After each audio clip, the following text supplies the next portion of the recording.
In this video, I'm going to be breaking down exactly how I'm able to sell well over $1 million a year on Amazon without touching or seeing a single one of the products that I'm selling. I know it sounds way too good to be true, so I will explain during this video, and no, it's not doing drop shipping or anything that's against Amazon's terms of service. My primary business model on Amazon is online arbitrage, which is where I buy items from everyday websites like Walmart and flip those items on Amazon. And as part of that process, you're going to have to receive and ship off those items to Amazon, but that's where prep centers come into play. So with this video, I'm going to be breaking down exactly how I leverage prep centers to take myself out of my business and do way less actual work so that I can focus on sourcing and long-term goals. And if you're brand new to the channel or want even more free resources to learn how to sell on Amazon, linked directly beneath me is my completely free Amazon seller Discord community. There's over 32,000 people in there sharing a ton of free information. Would love to see you in there, but let's go ahead and jump into the video.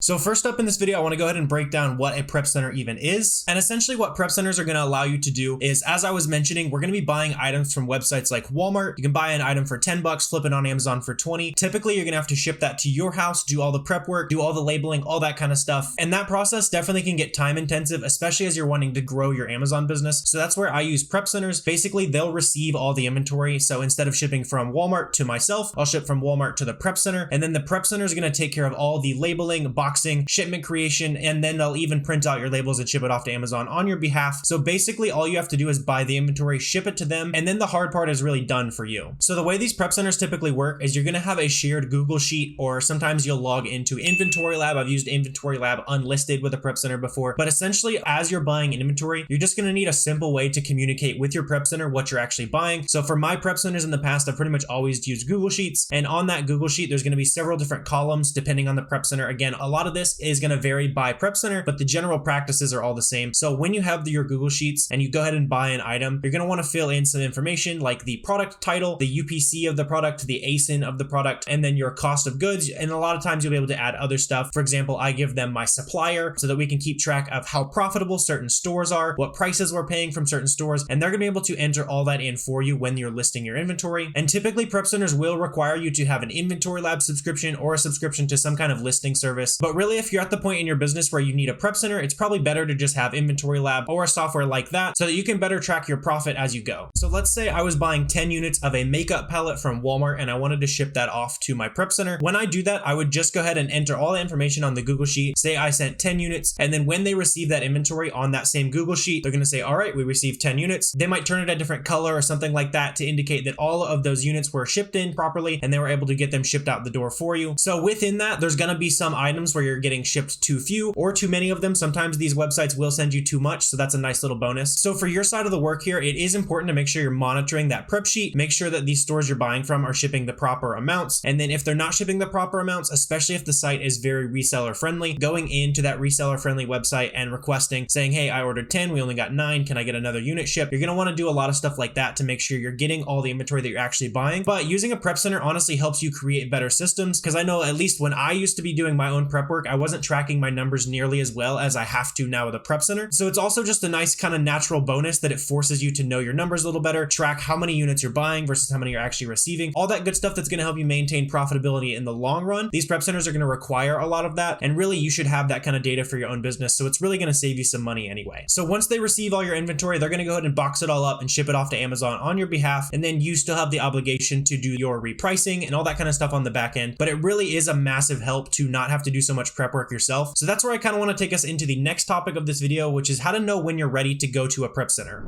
So the way prep centers typically work is you're going to pay a per unit fee anywhere from $1 a unit up to $2 a unit. I've seen lower, I've seen higher. Somewhere in the $1.50 range is a pretty reasonable expectation to be paying for prep at a prep center. So obviously that expense can add up very, very quickly, especially if you're not keeping it in mind as you're sourcing. That's one thing you're going to have to adjust if you do switch to a prep center. You doing your own prep is obviously a lot cheaper than $1.50 a unit. But the reason that you would be switching to a prep center is because you now are valuing your time a little bit higher. So if you're someone who is at home, you've got $2,000 to start an arbitrage business and you're thinking about going straight to a prep center, it's probably not the best idea for you, especially if you want that long-term growth. There's a couple exceptions to this rule. If you genuinely cannot make time and that's the only way you can make it work, you could go to a prep center, but I'm willing to bet that you could go ahead and make that extra time to do your prep work yourself for a little bit. For example, I did my own prep work for well over a year into my Amazon business, and that was one of the biggest reasons that I was able to grow my business, starting from just about $1,500, and now I'm able to do over $1 million a year. So if you're low on capital, don't try to take a shortcut. It's gonna bite you in the butt. You're gonna grow a lot slower because of those per unit fees. But if you're someone who has a good amount of capital to get started, most times I wouldn't recommend people to get started using a prep center, but there are rare cases. So if you've got a full-time job, you've got plenty of money. I know there's a lot of people who say, hey, I've got 50 grand, I've got 25 grand, I don't have a lot of extra time. That's the kind of person who probably should go directly to a prep center, because if you're someone who's got a good amount of money sitting in the bank, you're probably already busy, you've probably already got a good job, and so you're gonna want to save as much of your time as possible, because your time is worth more money if you have a better job than, let's say, that guy who has $2,000, they're just trying to hustle, get started. They should be working a lot harder than you. Having a bigger bankroll is your competitive advantage, so you're gonna wanna make sure that you're focusing your efforts on your sourcing and all that kind of stuff. And really, for anyone, no matter where you are in your Amazon journey, if you're at the point where you have extra money in your bank account and you're not able to get through that money, you're not able to find products because you're spending so much time prepping your products, that's the very simple litmus test for you to know if you're ready to go ahead and switch to a prep center, because then you're going to free your time up from doing that prep work, so you're able to go out and spend more money, and your time is going to be a lot better spent spending thousands and thousands of dollars rather than prepping that inventory that you already bought. So if you have a good amount of money to start this business and you don't have a lot of free time, you're probably someone who could just skip straight to using a prep center. Or if you're someone who's been doing this for a while and prep time is significantly limiting you, go ahead and go to a prep center. Most other cases outside of those two cases, you should probably just keep doing your own prep for a little bit. So once you decide that your business is ready to go ahead and transition to a prep center, what kind of things should you be looking for?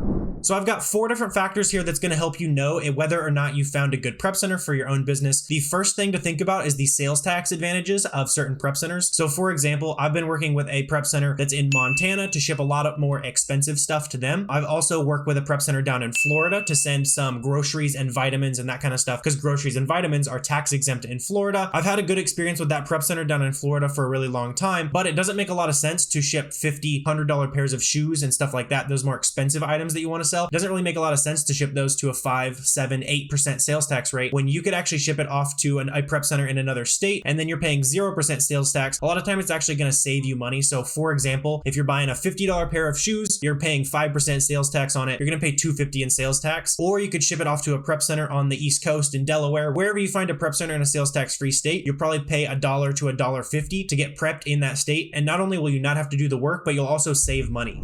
The next thing that's super important to think about when you're looking for a prep center is how fast they are at prepping your items. A lot of times they'll have a promised prep time on their website. So usually it'll be 48 to 72 hours from the time they receive the inventory to the time that it's boxed up and ready to be shipped off to Amazon. I've found some prep centers are able to really stick to that. Some prep centers have taken way longer. So there's really no good way to know exactly how fast a prep center is going to be before you could just go ahead and try them out. I personally switched from a prep center not too long ago because they were taking upwards of a couple weeks to ship out my items, switched to a new one, and now they're getting my stuff out within a couple days. So if you are using a prep center and they're shipping it out really slowly, or you go ahead and check out a new prep center, it's taking them a week or 2 to get your items shipped in every single time. Having really long lead times in your Amazon business can get really expensive because you're going to have that capital tied up, but also it's important to be very quick on Amazon because other people are seeing similar sales and similar items. So the people who are first on those listings are going to be more profitable a lot of the times. So it's really important to make sure that your items are being prepped very quickly. And really, you're just going to have to get a feel for that by testing out a couple different prep centers.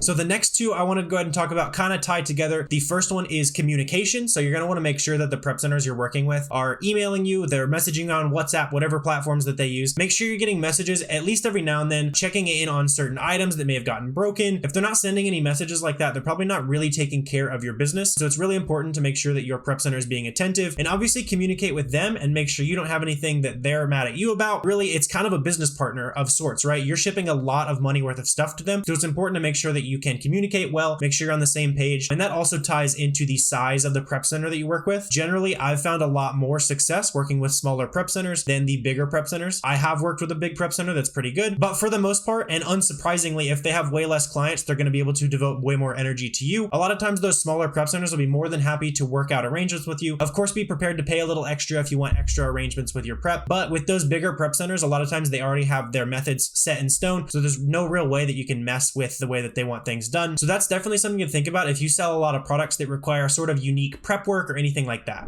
So the next question that I get a ton that I want to address in this video is, how do I find a prep center? How do I know if my prep center is good? Where do I go to even start looking for prep centers? And really, there's a ton of prep centers that show up on Google. Like I said, I've recently switched prep centers not too long ago, and I just Google searched prep centers in sales tax free states, sent a ton of emails, and then after that, I just jumped on Zoom calls with a couple of those prep centers who answered my emails, because really, I don't want to start working with a prep center who's not willing to spend 10 minutes, 15 minutes just to meet. I'm going to be sending them a lot of money worth of inventory, so I need to know that I can trust them. So if you are looking for a prep center, do your best to get them on the phone or a Zoom call or something like that, just so you can hear a voice, know it's a real person, ask for a tour, ask for pictures of the warehouse, anything like that that's going to help you sleep easier at night, knowing that you're shipping thousands of dollars of stuff to someone that you've never met. But finding a good prep center is going to take a little bit of legwork, and a lot of times people are not willing to share the prep centers they work with because, number one, like we're talking about, those kind of special concessions that you might get with a smaller prep center. If you share the names of smaller prep centers, they don't stay that way, and then you might actually be pushed down. Let's say other people come in and they start wanting to ship in products that are a little bit easier to prep. I've seen that happen before, where prep centers start to favor certain items, and their older clients, they no longer are getting their stuff prepped on time, or they had to find a new prep center. So that's why a lot of people are pretty close-lipped about different prep centers that they use, and I can't share the prep centers that I've been using in the past beyond the prep center that I used in Florida. I'm happy to share that name with you guys because they're a really big prep center. They're more beginner friendly too. So if you're looking for a prep center that's in Florida, I've been working with a company called iLogistics. There's a link down below. It gives me a little bit of kickback. I think you guys get a little bit of a deal with that link as well. Because there's no sales tax on those categories in Florida, I still ship a good amount of that stuff down there to them. So that's a good place to look if you're looking for your very first prep center. It's a decent sized prep center, so it definitely doesn't check all the boxes that I typically look for, but I've had great experiences with them in the past, and it's a really good place to get started if you're just looking for your first prep center. But I also just wanted to let you know that within the FBA roadmap, there's a couple modules that kind of break down using prep centers in a lot more detail. There's also a document in there that's going to be in the new course update that's going to be there in a couple days. It'll go through a bunch of lists of different things to look out for in prep centers, questions that you can ask your prep center when you're first setting up your account with them. And if you're watching this video before August 6th, as I just mentioned, we're adding a ton of new content to the FBA roadmap, and all that new content will also come with a $100 price increase. So if you take action and join the FBA roadmap before then, you'll have all the access to this update and all future updates for no extra charge. So you've been on the fence, now's a great time to check out the FBA roadmap. But I really hope you guys got a ton of value out of this video. If you did, please feel free to hit that subscribe button down below. Really appreciate that. If you guys have any questions or comments, anything like that, I'm always happy to answer those down below as well. But I really appreciate you guys watching, and I will see you next time.